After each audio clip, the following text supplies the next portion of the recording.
Introducing our new class chapter book. This was a favorite of my class last year, and it is called The Tale of Despereaux, being the story of a mouse, a princess, some soup, and a spool of thread by Kate DiCamillo, illustrated by Timothy Basil Irving. This was a class favorite last year, and each of my kids is going to draw one of those 4 things from this book. Clara, would you like to do the mouse, the princess, some soup, or a spool of thread? Princess. What color would you like? Can I do soup? Pink. Okay. Oliver, what would you like to draw? Mouse. What color would you like? White. Can I do soup? I have yellow. That's fine. Can I do soup? Ian, what would you like to draw? Soup. What color would you like? This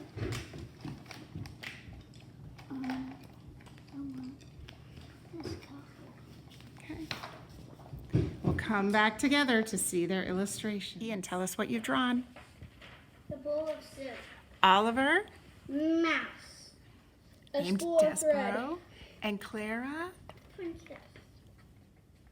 The Tale of Despereaux, Book the First. A mouse is born. The world is dark and light is precious. Come closer, dear reader. You must trust me. I am telling you a story. Book the First, A Mouse is Born. Chapter 1, The Last One. This story begins within the walls of a castle with the birth of a mouse, a small mouse. The last mouse born to his parents, and the only one of the whole litter to be born alive. "Where are my babies?" said the exhausted mother when the ordeal was through. "Show me to my babies." The father mouse held up one small mouse. "There is only this one," he said. "The others are dead." "Mon Dieu, just one mouse, baby." "Just the one. Will you name him?" "All of that work for nothing," said the mother. She sighed. "It is so sad, such a disappointment." She was a French mouse who had arrived at the castle long ago in the luggage of a visiting French diplomat. Disappointment was one of her favorite words. She used it often. "Will you name him?" repeated the father. "Will I name him? Will I name him? Of course I will name him. But he will only die like the others. Oh, so sad. Oh, such a tragedy." What's a tragedy? Sad? It's a very sad event. The mouse mother held a handkerchief to her nose and then waved it in front of her face. She sniffed. "I will name him, yes. I will name this mouse Despereaux, for all the sadness, for the many despairs in this place. Now where is my mirror?" Despereaux, despair, and desperate are all words that show sadness. Her husband handed her a small shard of mirror. The mouse mother, whose name was Antoinette, looked at her reflection and gasped aloud. "Toulouse," she said to one of her sons, "get me my makeup bag. My eyes are a fright." While Antoinette touched up her eye makeup, the mouse father put Despereaux down on a bed made of blanket scraps.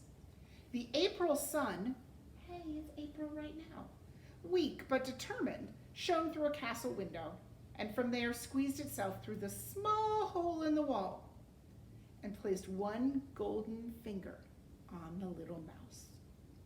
The other mice children gathered around to stare at Despereaux. "His ears are too big," said his sister Merlot. "Those are the biggest ears I've ever seen." "Look," said a brother named Furlough. "His eyes are open, Pa. His eyes are open. They shouldn't be open." It's true.